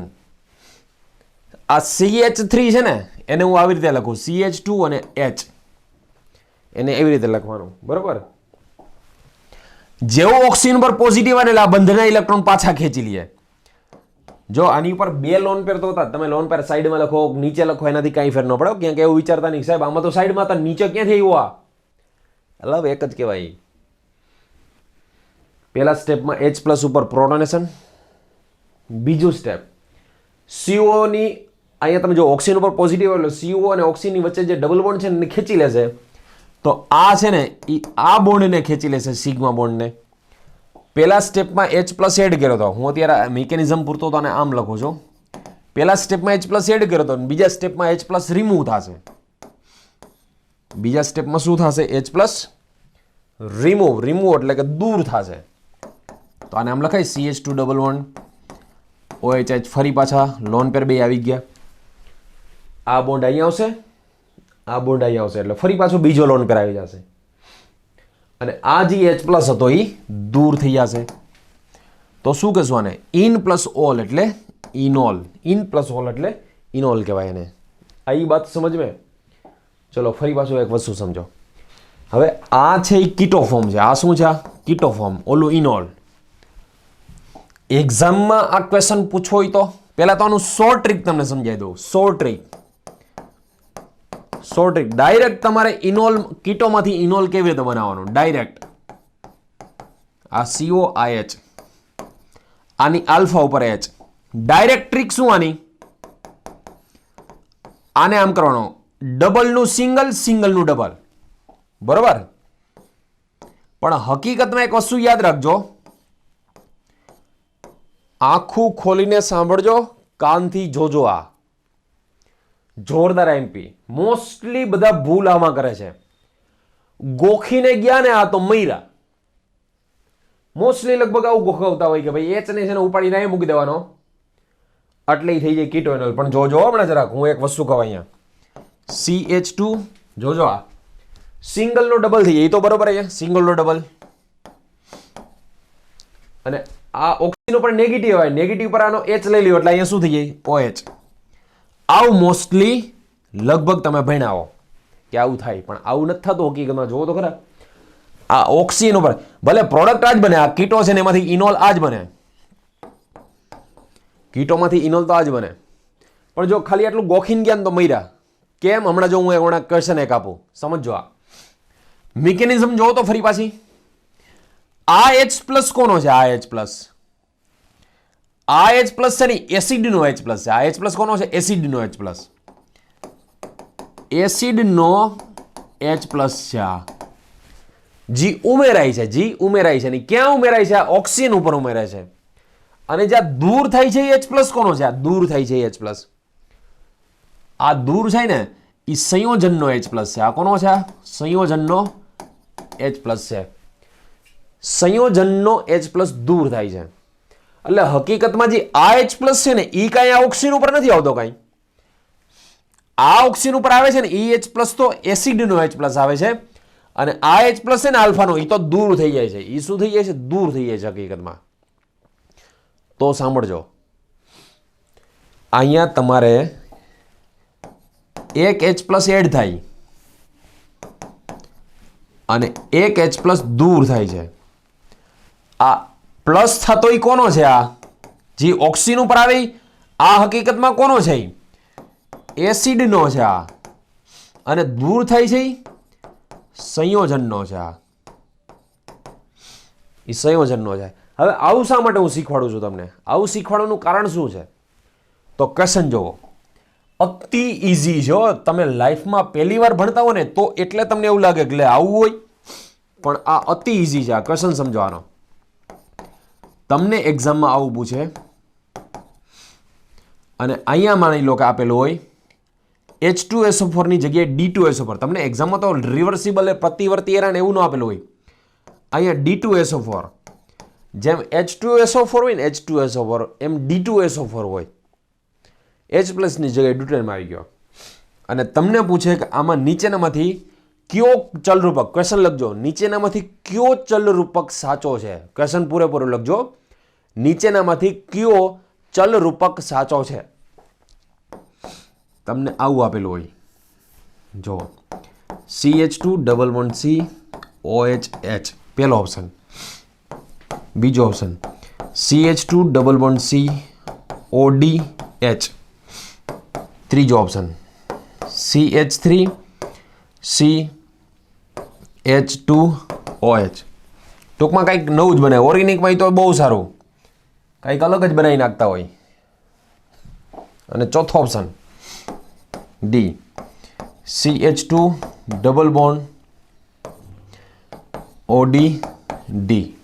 આવું કંઈક આપ્યું. ચાલો વિચારો તમને કયું સાચું લાગે છે, ચારમાંથી કયો ચલરૂપક આનો સાચો લાગે છે? તો ભૂલકાઓ આનો આન્સર છે બી આન્સર છે આનો. કેમ ભાઈ, કેમ બી આન્સર? કેમ એ કેમ નથી આન્સર? જો તમે ખાલી એવું યાદ રાખીને જાઓ ને કે ભાઈ આનો એચ કાઢીને એ લગાવી દેવાનો તો મયરા. કારણ કે ઓક્સિજન ઉપર ક્રિયાવિધિ હમણાં મિકેનિઝમ આપણે જોઈને ઓક્સિજન ઉપર જે એચ આવે છે ને, ઓક્સિજન ઉપર એચ એ એસિડનો એચ આવે છે. એનો મતલબ કે આની મિકેનિઝમમાં ઓક્સિજન ઉપર જે પ્રોટોનેશન થાય ને એ એસિડનું આવે. તો એસિડમાં તો ડ્યુટરમ છે, તો અહીંયા ઓડી થઈ જાય. શું થઈ જાય ખરેખર? ઓડી. અને આનો આલ્ફાનો છે એ તો એચ દૂર થઈ જવાનો છે. તો હકીકતમાં ઓક્સિજન અહીંયા ઓક્સિજન ઉપર જે ડી આવે ને, આ ચલ રૂપકતાનો આન્સર આ આવશે. આઈ બાત સમજ મેં ક્યાં કહે રહા હું? બહુ ઇઝી છે, તમારે ખાલી એટલું જ યાદ રાખવાનું, આનો એચ કાઢીને અહીંયા લગાવી દેવાનો. પણ એ ટ્રીક છે, હકીકતમાં મિકેનિઝમમાં ઓક્સિજન ઉપર જે પ્રોટોનેશન થાય ને, તમારે તેટલું યાદ રાખવાનું, આ સિંગલનું ડબલ થશે ને ડબલનું સિંગલ થશે. એકના બે ને બેના એક. પણ ઓક્સિજન ઉપર જે આવે ને, ઓક્સિજન ઉપર એ એસિડનો એચ પ્લસ આવે. અને અહીંયા તો ડ્યુટરમ આપેલો છે, તો ત્યાં ઓક્સિજન ઉપર ડ્યુટરમ આવી જશે. આ આવશે. આ વાત સમજ મેં? તો આનો સાચો આન્સર આ રહેશે. બરોબર? ચલો નેક્સ્ટ એક્ઝામ્પલ માની લો. હવે સમજો. હવે આ તો ચલ રૂપકતાની વાત છે. તો અહીંયા એવું થોડી છે કે આ ભાઈ આલ્ડીહાઇડ હોય તો જ થાય. અહીંયા આર લગાવી દો તો આ કીટો નહીં થઈ ગયો ને. એસિડ અથવા તો બેઝિક કોઈ પણ માધ્યમ હોય, એસિડ અથવા તો બેઝિક કોઈ પણ. હમણાં બેઝિકની એક ક્રિયાવિધિ સમજીએ આપણે. સીઓની બાજુની પોઝિશન એટલે આલ્ફા કહેવાય. સીઓની બાજુની પોઝિશન એટલે આલ્ફા. તો આનો આન્સર તમે આમ પણ લખી શકો છો. બરાબર? આને શું કહેવાય? ઇન પ્લસ ઓલ એટલે ઇનોલ. આ શું કહેવાય? કીટો. કીટો એટલે સીઓ. સીઓ સમૂહને શું કહેશું આપણે? કીટો સમૂહ કહેશું. આ કીટો છે, ઓલું ઇનોલ. ટૂંકમાં આલ્ફાનો એચ કાઢી સિંગલનો ડબલ કરી નાખવાનો. આનું જોવો જ ટ્રીક ખાલી. Are you jogging? આપને કહું ડોક્ટરો જાગતા રહેજો, નહીતર કાતર ભૂલાઈ જશે. સીઓની બાજુની પોઝિશન આલ્ફા. ઓપરેશન કરતા કરતા કાતર કેટલાય ડૉક્ટરને તમે છાપા વાંચો છો ક્યારે? ઓપરેશન કર્યું, આ મોટી હોસ્પિટલમાં ઓપરેશન કરવું, દર્દીના આંતરડામાં પેટમાં કાતર ભૂલાઈ ગઈ. અરે હકીકત છો, આ કાંઈ જોક નથી. કે છાપામાં આવે છે જોક નથી આવતા, હકીકત છે. પછી એના કરોડોમાં સેટિંગ થાય, પછી છાપાવાળા અરે કરોડોમાં સેટિંગ કરે. નહીંતર છાપાવાળા એનું રોજ ખરાબ થાય પારા કે હોસ્પિટલનું રોજ ખરાબ. તમારી હોસ્પિટલમાં એવું થયું તો તમને કોઈ એટલે હોસ્પિટલમાં તમે રિક્રુટમેન્ટ કરો ને તમારી ડૉક્ટરોની, તો ધ્યાન રાખજો એવા ડૉક્ટર પસંદ કરવાના કે જે ખરેખર નોલેજેબલ હોય. બાકી કાતર જો કોઈ ભૂલી ગયો ને પ્રેઝન્સ, હવે એવું ન હોય. જો આમાં ખાસ યાદ રાખજો, એવું ન હોય કે આ કેટેગરીનો છે તો કાતર ભૂલી જાય ને આ કેટેગરીનો કાતર, એવું ના હોય. તમે ડૉક્ટર બનો ને એટલે પહેલાં તો, અને અત્યારે જ તમે ભણો છો ને કેટેગરીને ક્રોસ મારી દેજો. કેટેગરીવાળું કોઈ અહીંયા આવતું જ નહીં. તમે એમ વિચારતો હું આ કેટેગરીનો મારે 400 આવે કે મારે 500 આવે તો મને MBBS મળી જાય. કેટેગરી ભૂલી જ દો. અહીંયા આવ્યા કોઈ કેટેગરીની વાત કરીને તો ભૂકા કાઢી નાખીશ તમારા હું. મારે મહેનત જોઈને 600 ઉપર માર્ક્સ જોઈ. 100 વાત નહીં એક વાત. તમારી જે કેપેસિટી ને એ પ્રમાણે માર્ક્સ જોઈએ મારે. તમારી કેપેસિટી 500 ની હોય ને તો મારે 550 જોઈએ. તમારી કેપેસિટી 550 ની હોય તો તમારે 600 જોઈએ. તમારી કેપેસિટી 600 ની હોય તો તમારે 700 જોઈએ. આ ચોખ્ખી વાત. કેટેગરીને ભૂલી જ જાજો. 600 ઉપર આપણે અત્યારે આ ખબર છે લિસ્ટમાં જરાક જોજો, એમાંથી 4 તો ઓબીસી કેટેગરીના છે. શા માટે ઓબીસી કેટેગરીમાં તમે 600 પર લાવી ગયા? કારણ કે એને કેટેગરીની કોલમ જ કાઢી નાખી હતી. કેટેગરીની પહેલાં તો કોલમ જ કાઢી નાખજો. જનરલ જ છો બધા, યાદ રાખજો. એ સ્કોર મારે હાઈ જ જોઈ. એવું ન વિચારતા કે મારે આટલો સ્કોર થઈ જાય તો મને MBBS મળી જાય. ભૂલ, એટલો સ્કોર એવું વિચારશો ને તો એટલો સ્કોર નહીં થાય. જોજો. એટલે કેટેગરી તો ઉડાડી જ દેજો. ઓપન કેટેગરી તમારું ફોર્મ છે ને એમાં ઓપન કેટેગરી ટીક લાગવી જોઈએ. જનરલ કેટેગરી ટીક લાગવી જોઈએ. એટલે મેન્ટાલિટી પહેલાં તો સુધારજો. તમારે ડૉક્ટર બનવું હોય ને તો તમે કેટેગરી કોલમ જ કાઢી નાખજો. અને કાતર ભૂલાઈ જતી હોય ને પ્રેઝન્સ ઓફ માઇન્ડ ન હોય એટલે પ્રેઝન્સ ઓફ માઇન્ડ બહુ જરૂરી છે આમાં. હા, શું વાત કરતા હતા? આ કીટોનમાંથી ઇનોલની સીઓની આલ્ફા પોઝિશન ઉપર આ CH સિગ્મા બોન્ડ છે એ બોન્ડને તોડીને અહીંયા આવશો એટલે આ સિંગલનું શું થઈ જશે? ડબલનું શું થઈ જશે? સિંગલ. અહીંયા OH, અહીંયા CH3. Doctor single. ફરી પાછા સમજો, આ સિંગલનું શું થઈ જશે? ડબલનું શું થઈ જશે? સિંગલ. અને આ H હકીકતમાં અહીંયા નથી આવતો. આની ઉપર H આવી કોનો આવે? એ એસિડનો H આવે છે. હકીકતમાં કોનો આવે છે? એસિડનો H આવે છે. બરોબર? સો એકવાર આને પોઝ કરીને લખી દેજો. નેક્સ્ટ એક્ઝામ્પલ સમજો, જોજો ખાસ. માની લો કે આપણી પાસે બેઝ હોય, તમને NaOH અથવા તો KOH કે એવું કંઈક આપેલું છે. માની લો કે NaOH આપેલો છે, તો બેઝ હકીકતમાં એનું કામ શું ખબર છે? સીઓની આલ્ફા પોઝિશન છે ને ત્યાંથી H એબ્સ્ટ્રેક્ટ કરી લઈએ, H ઉપાડી લઈએ અને પાણી દૂર થઈ જાય, H2 દૂર થઈ જાય. તો અહીંયા શું આવશે? CH2 અને H+ દૂર થાય. જોજો, અહીંથી H+ દૂર થાય તો અહીંયા નેગેટિવ આવે. H+ દૂર થાય તો નેગેટિવ આવશે. અહીંયા CO, અહીંયા H. આનું રેઝોનન્સ કરાવીએ તો આનું ફોર્મ આવું આવશે. જો CH2 double bond C, oxygen ઉપર નેગેટિવ ચાર્જ. અને આ જે હોય ને એનો સોડિયમ પ્લસ ને લખો કે ન લખો એને તો કાંઈ ફેર ન પડે, બિચારો આટા માર્યા રાખે આયોનિક પેરમાં. આને શું કહે ખબર? આને ઇનોલ નથી બોલતા, આને ઇન પ્લસ ઓલેટ, ઇનોલેટ, નોટ આમલેટ, ઇનોલેટ. આ જે છે ને ઇનોલેટ છે. શું છે? ઇનોલેટ. અને ઇનોલેટ ફોર્મ બોલે છે આને. આલ્ડોલમાં ખૂબ કામમાં આવશે ઇનોલેટ ફોર્મ. ફરી પાછું તમારે બેઝિક માધ્યમ ત્યારે કરાય શું ખબર છે? જો ટ્રીક સમજો આની. બેઝિક માધ્યમમાં શું કરવાનું? આ CH3, અહીંયા CO, અહીંયા H. તમને ખબર છે કે બેઝિક માધ્યમ હોય કે એસિડિક માધ્યમ હોય, આ માની લો કે NaOH અથવા તો KOH આપેલો છે, તો આમાં તમારે કરવાનું શું હોય? આનો H કાઢીને પહેલાં તો સિંગલનું ડબલ. જોયો? અને અહીં OH આવે. એવું વિચારો ને આનો H અહીં આવી ગયો, હકીકતમાં એ નથી આવતો. આનો H કાઢીને અહીં લગાવી દો, સિંગલનું ડબલ, ડબલનું સિંગલ. બરાબર? આ થઈ ગયો એનો ચલરૂપક. પણ હવે જુઓ, આમાં બેઝ હોય ને આપણી પાસે NaOH બેઝ, તો બેઝ તો શું કરે? બેઝનું કામ શું હકીકતમાં? આનો H+ લઈ લેવાનું કામ. અને એનો H+ લઈ લો તો ઓક્સિજન ઉપર આવે નેગેટિવ. તો આને શું કહે? ઇનોલેટ. આ શું કહેવાય? ઇનોલેટ. આનો આન્સર ઇનોલેટ. ચલરૂપક. ખ્યાલ આવી ગયો કોને ચલરૂપક કહેવાય? ચલરૂપકમાં ખાલી આલ્ફા પોઝિશન તમને ખબર હોય, sp3 હોવી જોઈએ. જો sp3 ન હોય તો ચલરૂપકતા ન થાય. જેમ કે જુઓ, સમજો અહીંયા CH2 ડબલ બોન્ડ C, ચલો કાંઈ વાંધો નહીં, CH double bond CO H. તમને એમ પૂછે કે ભાઈ આનો ચલરૂપક બનાવો, આમાં H+ અથવા તો OH. હું અહીંયા સિંગલ એરો જ કરીશ, કારણ કે એક્ઝામમાં એવું જરૂરી નહીં કે તમને રિવર્સિબલ જ આપેલો હોય.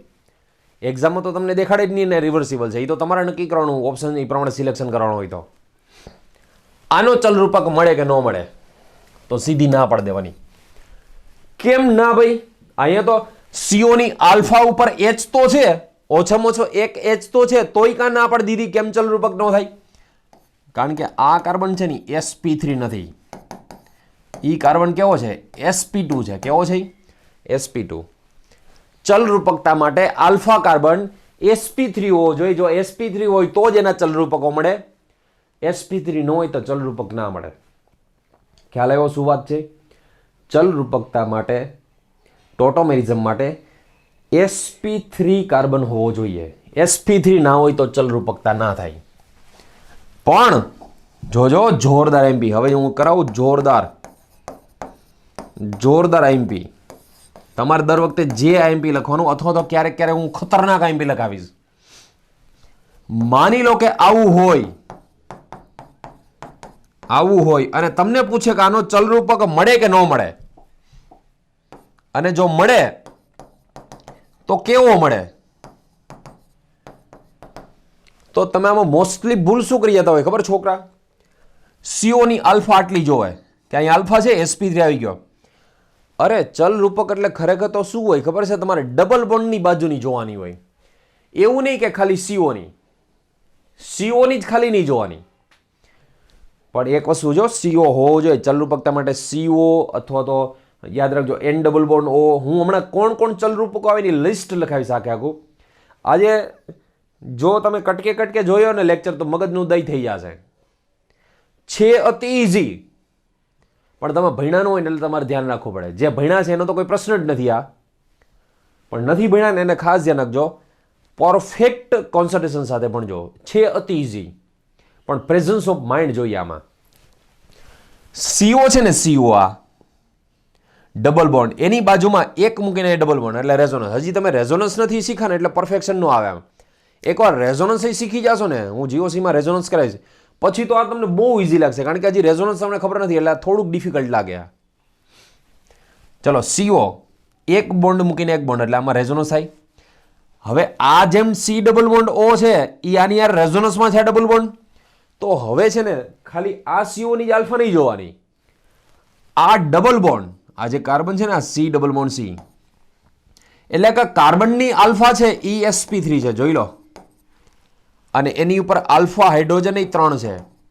તો યાદ રાખજો આ ચલ રૂપકતા આપશે, ચલ રૂપકતા આપે, અને એનો ચલ રૂપક લખો તો શું લખાય? આનો H કાઢીને સિંગલનું ડબલ, ડબલનું સિંગલ, સિંગલનું ડબલ, ડબલનું સિંગલ. જેટલા સિંગલ છે એના ડબલ કરી નાખો, ડબલ છે એના સિંગલ કરી નાખો. તો આનું ચલ રૂપક આમ લખાય CH ડબલ બોન્ડ C, અહીંયા OH અને અહીંયા H. જોઈ લો, સિંગલનું ડબલ, જોજો વાહ, ડબલનું સિંગલ, સિંગલનું ડબલ, ડબલનું સિંગલ, અને એક એવું વિચારો કે અહીંથી H નીકળીને અહીં આવી ગયો. હકીકતમાં તો એસિડનો H આવ્યો હોય, ખબર છે ને ત્યાં. અને આને લખવું હોય તો આમ લખી શકાય. હું હમણાં એક્ઝામ્પલ આપું છું ને એના ઉપરથી વધારે ખ્યાલ આવી જશે. અને લખવું હોય તો આમ લખી શકાય CH double bond CH COH. જોજો હું કેવી રીતે લખવાને. આ C ડબલ બોન્ડ C છે ને, C ડબલ બોન્ડ C, આ કેમ C ડબલ બોન્ડ O તો એમ C ડબલ બોન્ડ C, એની ડબલ બોન્ડની જો ખાલી આલ્કિન હોય તો ચલરૂપક ન મળે, તો એમાં ખાલી હાઇપર કોન્જ્યુગેશન થાય એવું કહેવાય. આલ્કિનમાં હાઇપર કોન્જ્યુગેશન હોય. આ સાદો આલ્કિન નથી, આ સીઓની બાજુનું આલ્કિન છે. સીઓ જોઈ ચલરૂપક માટે C ડબલ બોન્ડ O અથવા તો N ડબલ બોન્ડ O એવું જોઈએ કાંઈ. આની આલ્ફા પોઝિશન આ કહેવાય. બોન્ડ તૂટીને અહીંયા આવશે, આ બોન્ડ અહીંયા આવશે, આ બોન્ડ અહીંયા આવશે. જો જી જરા ખ્યાલ આવી ગયો. અહીંયા સિંગલનું ડબલ, ડબલનું સિંગલ, સિંગલનું ડબલ, ડબલનું સિંગલ, અને ઓક્સિજન ઉપર નેગેટિવ ની આવી જશે H પ્લસ એવું વિચારી લ્યો. અને આ એરો હજી તમને જેને ન સમજાય તો એની કોઈ ચિંતા ન કરતા, હું રેઝોનન્સમાં મસ્ત રીતે કરાવીશ. રેઝોનન્સ ભણ્યા પછી તો બધું જ ઇઝી લાગશે. આ તમને ખ્યાલ હોવો જોઈએ કે ચલરૂપકતા એવું નહીં કે ખાલી સીઓની બાજુમાં sp3 હોય તો જ થાય, આવા ચલરૂપક હોય. ચલો ક્વેશ્ચન હું તમને પૂછું, બહુ વિચારીને આન્સર આપજો. ક્વેશ્ચન નીચેનામાંથી પૂરેપૂરો ક્વેશ્ચન લખો, તમે લખજો તમારી નોટ્સમાં. નીચેનામાંથી કયું સંયોજન ચલરૂપકતા દર્શાવે? નીચેનામાંથી કયું સંયોજન ચલરૂપકતા દર્શાવે? ચલરૂપકતા કયું દર્શાવે, કયું ટોટોમેરિઝમ દર્શાવે, એ તમારે મને આન્સર આપવાનો છે, બરોબર? ચલો, કયું સંયોજન ચલરૂપકતા દર્શાવે? આનો મને આન્સર આપી દો, બરોબર? ચલો બીજો option CH2 double bond CH COH. ત્રીજું CH2 double bond CH CO CH3. ત્રીજું CH3 CH double bond CH COH. કયું સંયોજન ચલરૂપકતા દર્શાવે? જો તમારામાં પરફેક્ટ નોલેજ હોય, મેં ભણાવ્યું હોય, પ્રેઝન્સ ઓફ માઇન્ડથી ભણેલું હોય, તો તમને આમાંથી આન્સર મળશે. નીચેનામાંથી કયું સંયોજન ચલરૂપકતા દર્શાવશે? કયું સંયોજન ચલરૂપકતા દર્શાવે? તો ફ્રેન્ડ્સ આનો હકીકતમાં આન્સર છે C and D બંને. C and D બંને આની ચલરૂપકતા દર્શાવે. પહેલાં તો આ કેમ ન દર્શાવે? સીઓની બાજુમાં આલ્ફા કાર્બન છે જ, અને sp3 પણ છે, પણ જો આલ્ફા કાર્બન ઉપર હાઇડ્રોજન નહીં. આ તો બધા શું કહેવાય? બીટા બીટા કહેવાય. બીટાની ક્યાં આપણે જરૂર જોઈએ? આપણે તો આલ્ફાની. આલ્ફા કાર્બન sp3 સંકરણ ધરાવે છે, પણ એની હાઇડ્રોજન નથી. જો સીઓની આલ્ફા ઉપર હાઇડ્રોજન નથી, હાઇડ્રોજન નથી એટલે ચલરૂપકતા ના આપે. સીઓની આલ્ફા આ કહેવાય. આલ્ફા ઉપર હાઇડ્રોજન છે પણ આ sp3 નથી. હાઇડ્રોજન છે પણ sp3 નથી. બીજી વસ્તુ, સીઓની આલ્ફા આ પણ કહેવાય, સીઓની આલ્ફા આ પણ કહેવાય. હવે ચલો આ તો sp2 છે પણ આ તો sp3 છે ને, અને 3 આલ્ફા હાઇડ્રોજન છે. એ તો sp3 છે ને સીઓની ઓલી સાઈડ. તો એવું ન હોય કે ડાબી સાઈડ જ જોવાનું હોય. આમાં ડાબુ જમણું એવું થોડું હોય. એસિડને થોડી ખબર છે હું ડાબુ જમણું કયું છે. તો સીઓની આ સાઈડ કઈ નથી પણ ઓલી સાઈડ તો છે ને. આ જુઓ સીઓની આલ્ફા કહેવાય પણ હજી આગળ આપેલી છે ને, તો આ ડબલ બોન્ડ સી ની આલ્ફા કહેવાય. આ sp3 પણ છે અને 3 આલ્ફા હાઇડ્રોજન છે એટલે આ પણ છે. તો આનો આન્સર હકીકતમાં સી અને ડી બંને છે. બંને ચલરૂપકો છે આ. બરોબર. ચલો નેક્સ્ટ. ફરી પાછો આ જ ક્વેશ્ચન. નીચેનામાંથી કયું સંયોજન ચલરૂપકતા દર્શાવે? ક્વેશ્ચન લખજો, નીચેનામાંથી કયું સંયોજન ચલરૂપકતા દર્શાવે? આ હકીકતમાં જેઈઈમાં પૂછાઈ ગયેલો ક્વેશ્ચન છે. નીચેના અને આ જેઈ એડવાન્સમાં, મેઇનમાં નહીં, એડવાન્સમાં પૂછાઈ ગયેલો ક્વેશ્ચન છે આ. નીચેનામાંથી કયું સંયોજન ચલરૂપકતા દર્શાવે? નીચેનામાંથી કયું સંયોજન ચલરૂપકતા દર્શાવે છે? Which one of the following gives tautomerism? આનો મને આન્સર આપી દો. ચલો આનો તમારે મને આન્સર આપવાનો છે. કયું સંયોજન ચલરૂપકતા દર્શાવે? C double bond O, C double bond O. D option. ચલો આનો પણ આન્સર આપી દો. કયું સંયોજન ચલરૂપકતા દર્શાવે?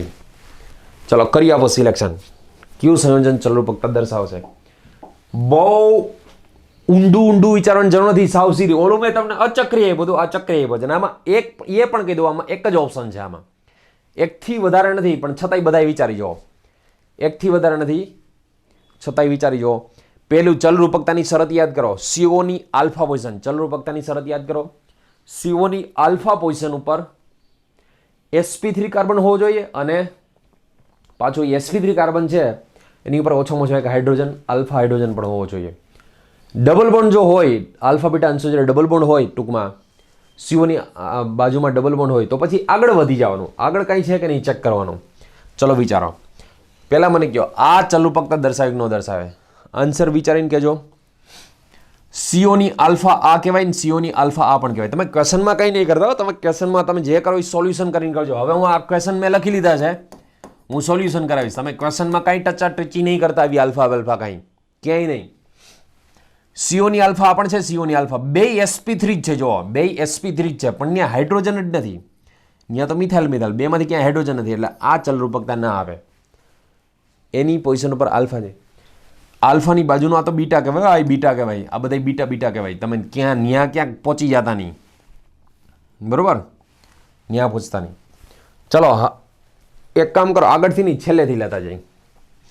સીઓની બાજુમાં ડબલ બોન્ડ. હવે ડબલ બોન્ડની આલ્ફા તો આ કહેવાય. આ ડબલ બોન્ડની આલ્ફા sp3 છે પણ ત્યાં હાઇડ્રોજન જ નથી. જો આલ્ફા s3 છે પણ ત્યાં હાઇડ્રોજન જ નથી. પહેલાં તો આ સંયોજનમાં ક્યાંય આ તો નથી જ આપતો. આ સંયોજનમાં ક્યાંય sp3 કાર્બન જ નથી. sp3 કાર્બન તો હોવો જોઈએ ને. હવે એનો મતલબ 3 નીકળી ગયા તો એક જ વધ્યો. તો કદાચ તમને આ ખબર ન હોય ને તોય તમને આન્સર મળી જાય જોવાનો. હવે આ આપે કેવી રીતે આપે? જો સીઓની બાજુની આલ્ફા આ કહેવાય પણ ત્યાં તો હાઇડ્રોજન છે નહીં. સીઓની બાજુનો ડબલ બોન્ડ. હવે ડબલ બોન્ડની આલ્ફા કહેવાય અને એ બે હાઇડ્રોજન છે, જોઈ લો. એટલે આ ચલરૂપકતા દર્શાવશે. આમાં ઘણા બધા સ્ટુડન્ટ્સને એવું થશે પહેલી વારમાં સમજાશે નહીં. જેને ઓર્ગેનિકનો ઓ નથી આવડતો ને એના માટે થોડોક પ્રશ્ન થશે. પણ ધીમે એક સમય એવો આવશે તમને ઓર્ગેનિકથી અરુચિ શું કામ હોય ખબર છે?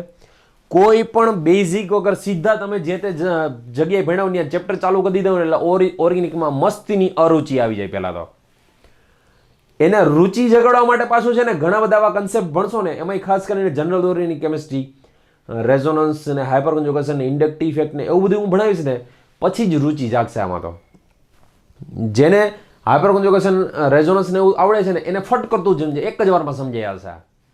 અને ઘણા બધા એવા છે કે ભણ્યા નહીં હોય ને તોય થોડોક આઈક્યુ હોય ને એટલે ફટાફટ સમજાઈ જાય આમાં. એટલે આમાં એવું ન સમજતા 100% સ્ટુડન્ટ્સને આજે જ સમજાઈ છે. પ્રેશર થોડુંક લાગશે માઇન્ડ ઉપર, પણ ધીમે ધીમે ધીમે ધીમે ખ્યાલ આવશે. આ પાછું રિવિઝન તો કરશો ને, જનરલ ઓર્ગેનિક કેમિસ્ટ્રી ચાલ્યા પછી રિવિઝન તો કરશો ને. આ સ્ટીરિયો કેમિસ્ટ્રીનું પાછું રિવિઝન કરવાનું જ છે. આ ત્યારે ફટ કરતું સમજાય છે કે હા બરોબર, આ રેઝોનન્સ પછી આમ જ હોય. પહેલી વારમાં ના ખબર હોય તો કાંઈ નહીં, ધીમે ધીમે ધીમે સમજાશે બધું. આ ઠીક છે. આ જેઈ એડવાન્સનો ક્વેશ્ચન હતો આ. હવે ચલરૂપકતા દર્શાવે કોણ કોણ? તો ચલરૂપકતા દર્શાવતા સંયોજનો. ચલરૂપકતા દર્શાવતા સંયોજનો. કમ્પાઉન્ડ કોણ કોણ એવા છે કે જે ચલરૂપકો એટલે કે ટોટોમેરિઝમ શો કરે? તો એક તો આલ્ડીહાઇડ. CO ની બાજુનો આલ્ફા sp3 હોવો જોઈએ અને sp3 ઉપર ઓછામાં ઓછો એક આલ્ફા હાઇડ્રોજન હોવો જોઈએ. પછી કીટોન. આલ્ડીહાઇડ, આ કીટોન, એની CO ની આલ્ફા પોઝિશન ઉપર sp3 કાર્બન હોવો જોઈએ અને ઓછામાં ઓછો એક આલ્ફા હાઇડ્રોજન હોવો જોઈએ. કીટોન પછી નાઇટ્રો સંયોજનો. નાઇટ્રોમાં પણ એમ જ હોય. નાઇટ્રો સંયોજનો CO જેમ CO હોય એમ એનો હોય. CO જેમ હોય એમ એનો હોય. ટૂંકમાં આને ઇલેક્ટ્રોન વિડ્રોઈંગ ગ્રુપ, ઇલેક્ટ્રોન આકર્ષક સમૂહ કહેવાય. ચલ રૂપકતા માટે હંમેશા યાદ રાખજો, ઇલેક્ટ્રોન આકર્ષક સમૂહ જોઈએ. લખવું જ લખી નાખજો. કન્ડિશન છે ને એમાં ત્રીજી કન્ડિશન લખવી હોય તો લખી નાખજો. ચલ રૂપકતા માટે ઇલેક્ટ્રોન આકર્ષક સમૂહ જોઈએ. Electron withdrawing group. કોણ ઇલેક્ટ્રોન આકર્ષક છે, કોણ ઇલેક્ટ્રોન દાતા, એ પણ સમજશું આપણે બધું. જો એક દિવસમાં ન થાય. તમને એક વસ્તુ વિચારો, તમે એક નાનો માની લો કે છોડવો લાવ્યા, ચાલો ફિનોલ ઇન્સ્ટિટ્યૂટમાં આવ્યા ત્યારે એક નાનો એવો છોડવો લાવ્યા તમે, લીમડાનો નાનો એવો છોડ છે, ચાલો ને તમે વાવી દીધો. માની લો કે તમે 13 નવેમ્બરે આવ્યા, વાવી દીધો અને પાછા 14 નવેમ્બર આવો તો એ લીમડાનો નાનો છોડવો મોટું બધું ઝાડવું થઈ ગયું હોય. એવું કેમ? હજી તમે આજે આવ્યો છે ને 13 નવેમ્બર વાવ્યો ને 14 નવેમ્બર 2020માં, 13 નવેમ્બર 2020માં વાવ્યો છે ને 14 નવેમ્બર 2020માં તમે જોવો તો મોટું બધું ઝાડવું થઈ ગયું હોય. એવું કેમ? તો કે એનો પહેલો તો આન્સર એ જ હોય કે એવું થાય જ નહીં, શક્ય જ નથી એવું. તો કેમિસ્ટ્રીમાં એવું છે, એક દિવસમાં આખું કેમિસ્ટ્રી આવડી જાય નહીં, શક્ય જ નથી, પોસિબલ જ નથી. ધીમે ધીમે ધીમે ધીમે ધીમે ધીમે ધીમે આવડે. આ એક દિવસમાં શક્ય જ નથી કાંઈ. ચલો જુઓ, CH3 N double bond O મતલબ નાઇટ્રો, એમાંય આલ્ફા પોઝિશન ઉપર શું છે? sp3 કાર્બન છે અને ઓછામાં ઓછો એક હાઇડ્રોજન છે. G કોણ છે ભાઈ? G બોલીએ. અરે જો ફોર્થ. નેક્સ્ટ. અરે આવી જાઓ, એમને કઈ વ્રજેશભાઈ આવી જાઓ. ચલો નેક્સ્ટ જુઓ, CH3. તમે આમાં ધ્યાન આપજો, તમે બાયણા બાજુ જોમાં અહીંયા ધ્યાન આપો. તમારે ત્યાં બાયણા બાજુ કોઈ નહીં હોય. આ શું કહેવાય? આ શું કહેવાય? CO ની બાજુની પોઝિશન એટલે આલ્ફા પોઝિશન. CO ની બાજુની પોઝિશન એસ્ટર. એસ્ટર છે આ, એમાંય CO તો છે જ ને, ઇલેક્ટ્રોન આકર્ષક સમૂહ છે જ આ CO. પછી CH3 C triple bond N એટલે કે cyanide. C triple bond N આમ લખવું હોય ને સમજવા પૂરતું. ખરેખર તો લિનિયર હોય, ખરેખર તો રેખીય હોય, આમ લખી ના શકાય, પણ તમને સમજાય એટલા માટે. I ઇલેક્ટ્રોન આકર્ષક છે. CO ની બાજુની આલ્ફા પોઝિશન N કહેવાય. આલ્ફા પોઝિશન છે એમાં sp3 કાર્બન છે અને sp3 કાર્બન ઉપર ઓછામાં ઓછો એક આલ્ફા હાઇડ્રોજન છે. તમે એક કામ કરો, બધાયના ચલરૂપકો આમાં તમે જ્યારે ચલરૂપકતા દર્શો ને ત્યારે ટ્રિપલ બોન્ડમાંથી એક જ બોન્ડ તૂટશે. હો, ટ્રિપલ બોન્ડમાંથી એક જ બોન્ડ તૂટશે અને એને અહીંયા લાવશો ને એટલે NH બનશે. C ડબલ બોન્ડ NH બનશે. બધાના ચલરૂપક તમારે મને લખીને દેખાડવાના છે. બધાના ચલરૂપકો લખીને દેખાડવાના છે તમારે.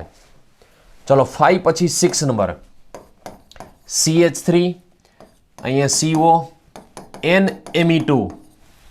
NMe2 આનો પણ ચલરૂપક તમને મળે. 100 વાતની એક વાત, ટૂંકમાં ચલરૂપકતા માટે શું જોઈએ? CO યા તો N ડબલ બોન્ડ યા તો સાયનાઇડ, ટૂંકમાં ઇલેક્ટ્રોન આકર્ષક સમૂહ જોઈએ. આ બધાના ચલરૂપકો તમારે હોમવર્કમાં કરવાના છે. હોમવર્ક બધાનું ચલરૂપકતાનું એક એક, ટૂંકમાં આનો ચલરૂપક તો મેં બનાવી દીધો, આનો ચલરૂપક છતાંય પાછો બનાવજો. આનો ચલરૂપક બનાવવાનો, આનો ચલરૂપક બનાવવાનો, આનો બધામાં સરખું જોઈએ. તમે એવું ન જોતા કે યાર આમાં છે તો આમાં કેમ કરશો? અરે આનો સિંગલનો ડબલ, ડબલનો સિંગલ, અહીં H, એમાં તમને નાઇટ્રોજન નડવાનો ક્યાં?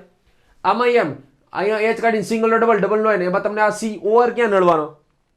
આમાં એમ અહીંયા ડબલ થઈ જશે, ટ્રિપલનો ડબલ થઈ જશે. અહીંયા એને જ તમને બાકીનું ક્યાં કંઈ નડવાનું છે આમાં એમ જ સિંગલનો ડબલ ડબલનો સિંગલ બાકીનું ક્યાં કંઈ નડવાનું છે આ વાત સમજ મેં ચલરૂપકતામાં શું કરવાનું હોય સિંગલનો ડબલ ડબલનું સિંગલ ઇનોલ અથવા તો ઇનોલેટ બને ચલરૂપકમાં ઇનોલ અથવા તો ઇનોલેટ બને સો ફ્રેન્ડ્સ લખી લેજો એકવાર આ કોને ચલરૂપકતા કહેવાય આઈ હોપ કે હવે તમને સમજાઈ ગયો છે ક્યારે કોને મેટામેરિઝમ કોણ દર્શાવે ક્યારે કોણ ચલરૂપક દર્શાવે so thank you so much next લેક્ચરમાં હજી આપણે આ બધી જે છે ને સ્ટ્રક્ચરલ આઇસોમર્સ પછી સ્ટ્રક્ચરલ પછી કોણ છે આ સ્ટ્રક્ચરલ આઇસોમર્સમાં કોણ કોણ બેઠા હતા ચેઇન રિંગ ચેઇન પછી રિંગ ચેઇન પછી પોઝિશનલ એના પછી ફંક્શનલ ગ્રુપ પછી મેટામર્સ પછી ચલરૂપક ટોટોમર્સ આજનો લેક્ચર છે તમારે 2 વખત જોવાનો જ છે આજનો લેક્ચર 2 વખત જોવાનો છે અને બીજી વખત જોશો ને એટલે પરફેક્ટ સમજાશે આ એક લેક્ચરમાં હું તમને પરમિશન આપું છું 2 વખત જોવો અને 2 વખત જોશો એટલે તમને પરફેક્ટ સમજાઈ જશે કે આનું કરવાનું શું છે ક્યારે ચલરૂપક કરવાનો છે થેન્ક યુ સો મચ જય શ્રી કૃષ્ણ જય સોમનાથ જય હિન્દ મળીએ નેક્સ્ટ લેક્ચરમાં સ્ટીરિયો કેમિસ્ટ્રીમાં જે છે એમની એપ્લિકેશન સ્ટ્રક્ચરલ એટલે કે બંધારણીય સમઘટકોની એપ્લિકેશન શું આવશે હવે એ સમજવાનું છે આવજો મળીએ નેક્સ્ટ લેક્ચરમાં